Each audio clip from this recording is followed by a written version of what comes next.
Hello दोस्तों, कैसे हैं आप। एक बार फिर से आपका स्वागत है आपके अपने YouTube चैनल जीके 360 में। और आज हम जो क्लास लाए हैं बहुत ही दमदार क्लास लाए हैं, क्योंकि इस क्लास में आज हम पढ़ेंगे बिहार की जनगणना। मेरे भाई, जनगणना को लेकर हम दो क्लास लाएंगे। एक जनगणना भारत पे स्पेशल होगा, भारत की जनगणना के बारे में होगा, और एक जो जनगणना है वह बिहार पे होगा। तो आज हम डिस्कशन कर रहे हैं यह बिहार की जनगणना है। और मेरे भाई, वीडियो को अंत तक देखें। अगर आपको लगता है कि वाकई में यह वीडियो फायदेमंद रहा, मैंने आपके लिए कुछ एक्स्ट्रा मेहनत किया है, तो प्लीज मेरे मेहनत को देखते हुए आप इसे लाइक कर दीजिएगा, सब्सक्राइब भी कर लीजिएगा, और प्लीज मेरे हेल्प के लिए जितना अधिक से अधिक हो इसे आप शेयर भी कर दीजिएगा। आइए स्टार्ट करते हैं। हम जनगणना के टॉपिक को मैंने अलग अलग ढंग से बांटा है। चलिए सबसे पहले हम बात कर लेते हैं जनगणना की इतिहास का। तो सबसे पहले बात आती है कि आखिर जनगणना का पिता यानी जनसांख्यिकी पिता किसे कहते हैं। तो जनसांख्यिकी का पिता कहा गया है इब्न खल्दून को। किसे कहा गया है? इब्न खल्दून। और विश्व में सबसे पहली बार जनगणना कहाँ हुआ? तो विश्व में सबसे पहली बार जनगणना चीन में हुआ था। विश्व में सबसे पहली बार व्यवस्थित रूप से जनगणना किस देश ने करवाया? तो उस देश का नाम है चीन। और दशकीय जनगणना का कॉन्सेप्ट सबसे पहली बार कहाँ दिया, किसने शुरू किया? तो यह किया अमेरिका ने। और इंग्लैंड में जनगणना कब शुरू हुआ? तो यह शुरू हुआ 1801 में। तो आइए से लिख देते हैं, जनसांख्यिकी का पिता किसे कहते हैं? तो इब्न खल्दून को। विश्व में पहली बार जनगणना किस देश में हुआ? तो सबसे पहली बार हुआ था चीन में। विश्व में किस देश ने सबसे पहले जनगणना व्यवस्थित रूप से किया? तो उस देश का नाम है स्वीडन। और दशकीय जनगणना का कॉन्सेप्ट किस कंट्री ने दिया? तो उस कंट्री का क्या नाम है? अमेरिका। क्या नाम है? अमेरिका। अब हम बात कर लेते हैं कि इंग्लैंड में जनगणना सबसे पहली बार क्यों हुआ। और यह जानना जरूरी है, क्योंकि जब हमारे यहाँ भारत में जनगणना हुआ था तो उस समय भारत पर अंग्रेजों का आधिपत्य था, इसलिए जानना जरूरी है। तो इंग्लैंड में जनगणना जो सबसे पहली बार स्टार्ट हुआ वो 1801 में हुआ। अगर आपको ईस्वी याद करना है तो आप ईस्वी याद कर सकते हैं। स्वीडन में जो जनगणना हुआ था वो 1749 में हुआ था। कब हुआ था? 1749 में। बात कर रहे थे दशकीय जनगणना अमेरिका में कब हुआ था? तो यह हुआ था 1790 में, और इंग्लैंड में 1801 में। तो यह था हिस्टोरिकल बैकग्राउंड जनगणना को लेकर। अब हम बात कर लेते हैं जनगणना पॉलिटी से रिलेटेड। तो यह जो जनगणना होती है यह केंद्र सरकार का दायित्व होता है करवाने का। क्यों? क्योंकि जनगणना जो विषय होता है वो केंद्र सरकार का विषय है, और इसे 7वीं अनुसूची में रखा गया है। और इसके लिए जो अनुच्छेद है वो 246 है, यानी भारतीय संविधान का अनुच्छेद या धारा 246 के अंतर्गत जनगणना करवाई जाती है। और क्रम संख्या 69 पर इसका डिस्कशन है। तो पॉलिटी विशेष खत्म हो चुका है, यानी जनगणना किसका विषय है? केंद्र सरकार का, यानी जनगणना करवाना केंद्र सरकार की दायित्व होती है। इसका वर्णन 7वीं अनुसूची के अनुच्छेद 246 के क्रम संख्या 69 पर अंकित है। अब हम जनगणना भारत का डिस्कस कर लेते हैं। देखिए, हम एक और वीडियो लाएंगे और काफी डिटेल से बताएंगे। वह वीडियो भारत की जनगणना का होगा। अभी जो हम देख रहे हैं बिहार स्पेशल देख रहे हैं, लेकिन कुछ एक्स्ट्रा फैक्ट हम बता दे रहे हैं। जैसे अब हम जनगणना और भारत की बात करते हैं, तो भारत में जो सबसे पहली बार जनगणना हुआ था वो 1872 ईस्वी में हुआ था। कब हुआ था? 1872 ईस्वी में। और उस समय जो भारत के वायसराय थे उनका नाम था लॉर्ड मेयो। क्या नाम था? Lord Mayo. यानी लॉर्ड मेयो के समय भारत में पहली बार जनगणना करवाई गई। लेकिन इस जनगणना को अवैज्ञानिक करार दे दिया गया। तब फिर बाद में नियमित जनगणना करवाया गया। और कब करवाया गया? 1881 ईस्वी में। और उस समय जो भारत के वायसराय थे उनका नाम था लॉर्ड रिपन। क्या नाम था? Lord Ripon. मेरे भाई आप कंफ्यूज नहीं कीजिएगा, सबसे पहली बार जनगणना हुआ है लॉर्ड मेयो के शासनकाल में 1872-73 में। लेकिन यह जनगणना अवैज्ञानिक करार दे दिया गया। और नियमित जनगणना जो भारत में हुआ वो पहली बार 1881 ईस्वी में हुआ। और उस समय भारत के जो वायसराय थे वो लॉर्ड रिपन थे। तो इससे एग्जाम में क्वेश्चन उठते हैं, आप इसे याद रखेंगे। अब हम बात कर लेते हैं प्रथम जनगणना आयुक्त कौन थे।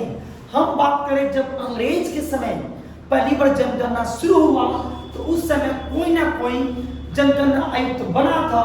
तो उनका नाम था W.C. प्लोडेन। क्या नाम था? W.C. प्लोडेन।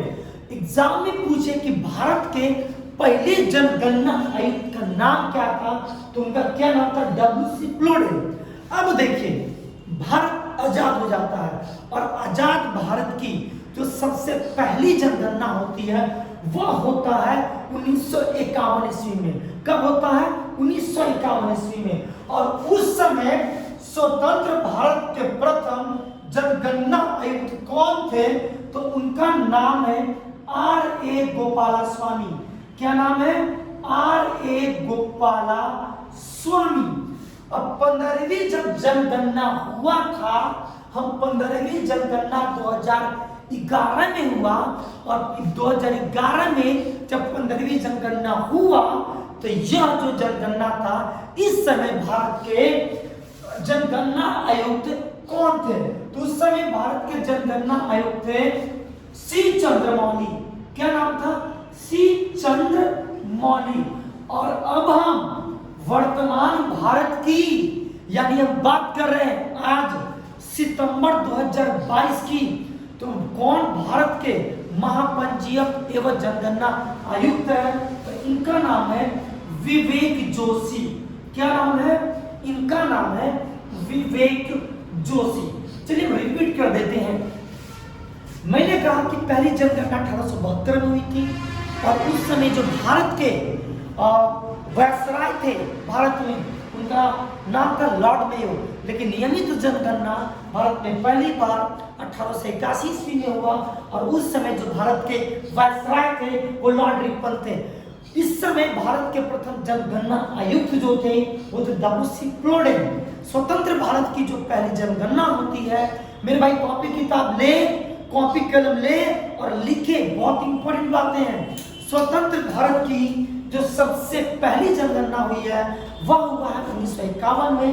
और उस समय जनगणना आयुक्त कौन थे? R.A. गोपालास्वामी।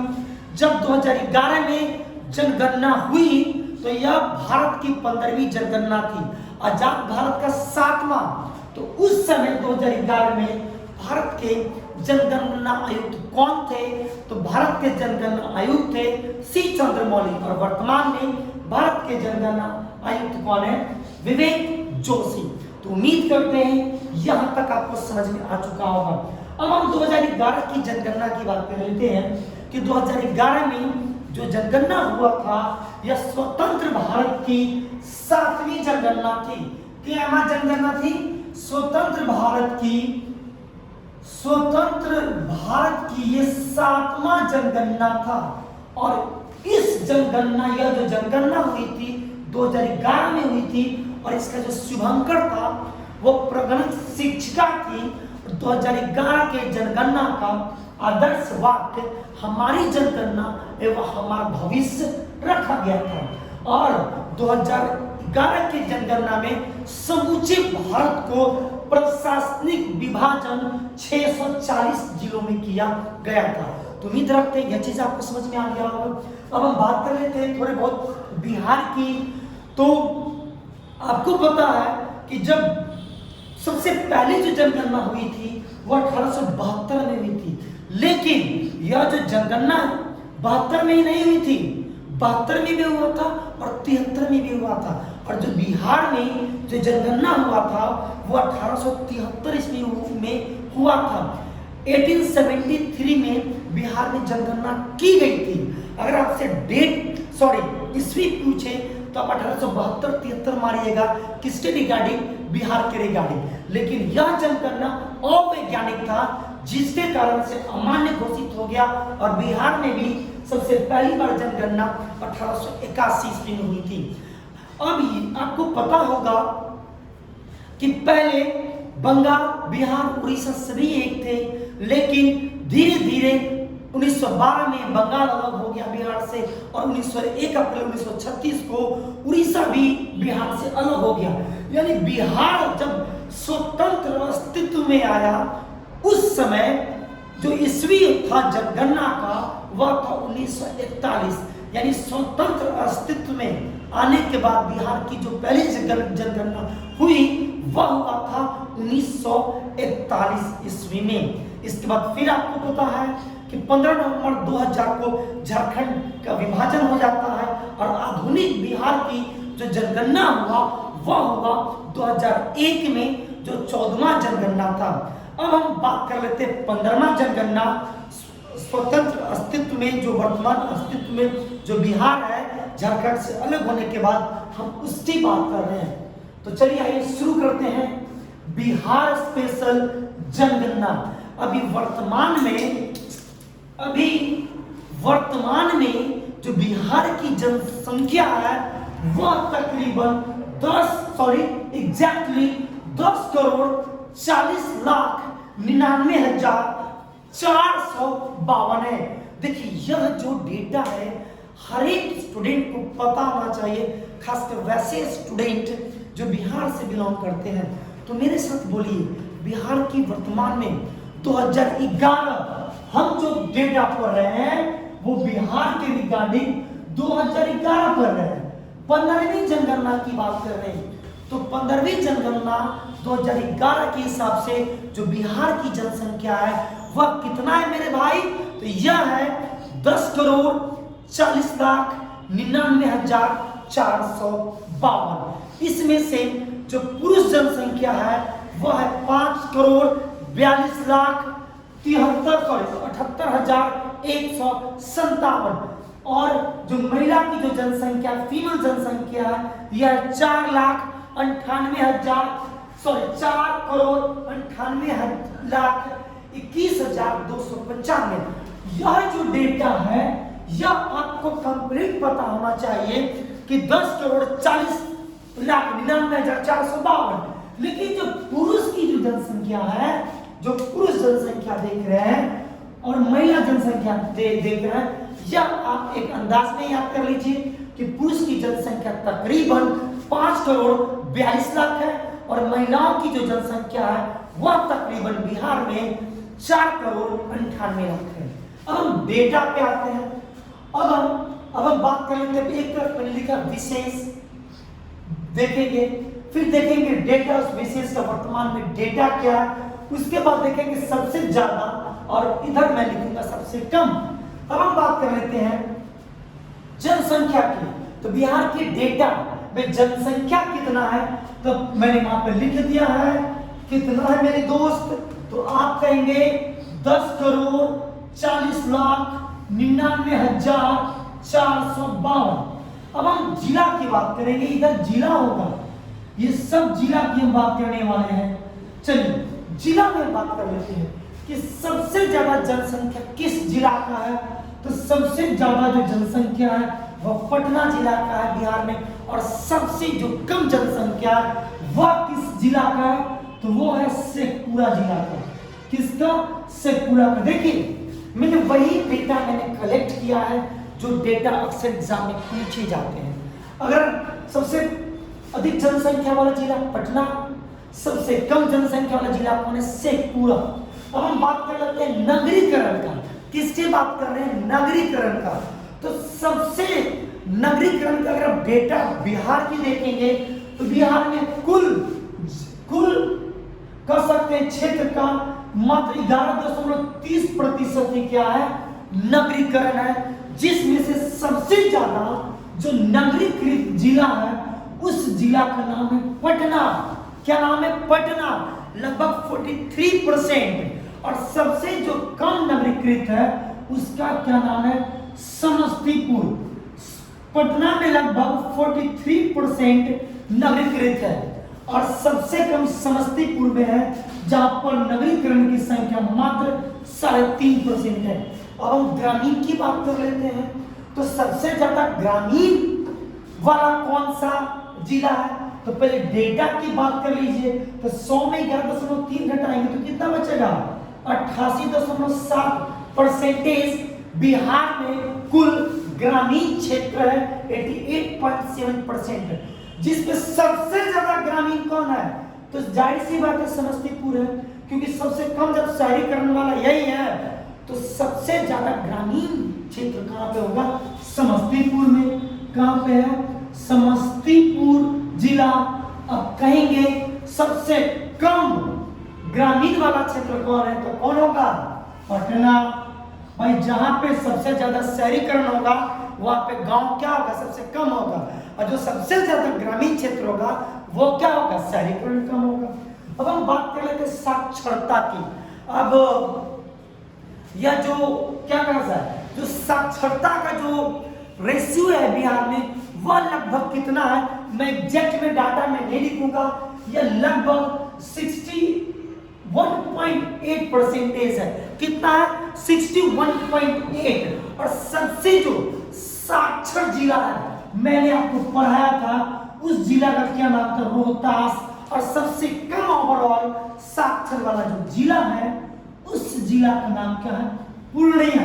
क्या नाम है? पूर्णिया। अब हम बात कर लेते हैं पुरुष साक्षरता की। किसकी हम बात कर रहे हैं?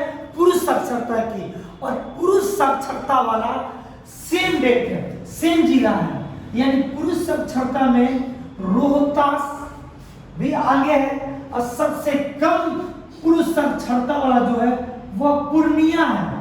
लेकिन महिला साक्षरता की जब हम बात करेंगे तो महिला साक्षरता सबसे ज्यादा रोहतास में ही है, लेकिन सबसे जो कम साक्षरता वाला जो महिला साक्षरता वाला जो जिला है उसका नाम है सहरसा। क्या नाम है? सहरसा।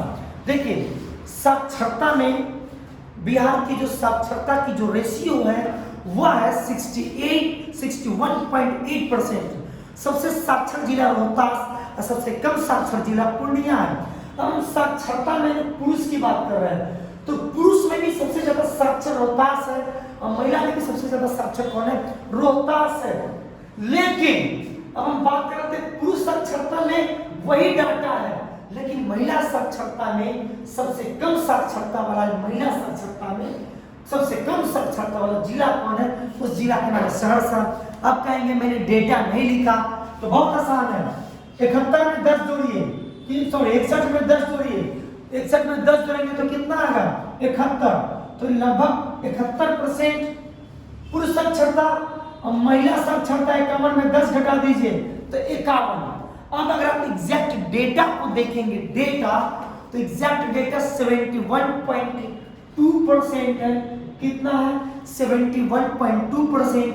और महिला साक्षरता लगभग 51.5% है। अब हम बात कर लेते हैं डेंसिटी का, जनसंख्या घनत्व का। तो आप जानते हैं कि बिहार का जो डेंसिटी है, जनसंख्या घनत्व है, वह भारत में सबसे ज्यादा है, पहला स्थान रखता है। और कितना है? 1106। यानी बिहार के 1 वर्ग किलोमीटर एरिया में 1106 व्यक्ति रहते हैं। और सबसे ज्यादा जनसंख्या घनत्व वाला जिला कौन है? तो इस जिला का क्या नाम है? शिवहर। क्या नाम है? शिवहर। और सबसे कम डेंसिटी, सबसे कम जनसंख्या घनत्व वाला जिला कौन है? तो उसका नाम है कैमूर। क्या नाम है? कैमूर। अगले हम बात करते हैं लिंगानुपात। तो बिहार की जो लिंगानुपात है वह कितनी है?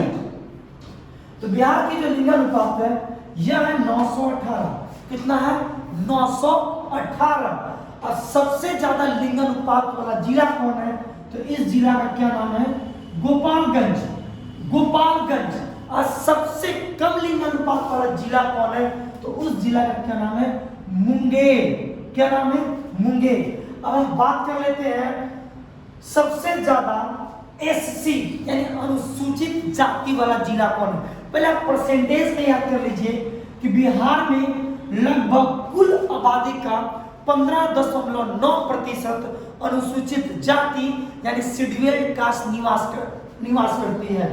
और अगर हम बात कर लेते हैं क्षेत्रफल, मैंने यहाँ पे लिख दिया, देखिए क्षेत्रफल, तो सब क्षेत्रफल नहीं, मैंने यहाँ पे लिख देते व्यक्ति के हिसाब से कि सबसे ज्यादा किस जिला में अनुसूचित जाति निवास करती है, तो उस जिला का नाम है गया। यानी गया जिला में अनुसूचित जातियों की संख्या सबसे ज्यादा है। और सबसे कम कहां पर है? तो सबसे कम है शिवहर में। सबसे कम कहां पर है? शिवहर में। अगर आप इसी को देखेंगे परसेंटेज के हिसाब से, तो परसेंटेज के हिसाब से भी सबसे ज्यादा जो निवास करते हैं अनुसूचित जाति, वह निवास करते हैं किस जिला में? तो निवास करते हैं गया जिला में। और सबसे कम बाई परसेंटेज कहां निवास करते हैं? तो बाई परसेंटेज एससी का यानी अनुसूचित जाति किस जिला में है? तो किशनगंज में है।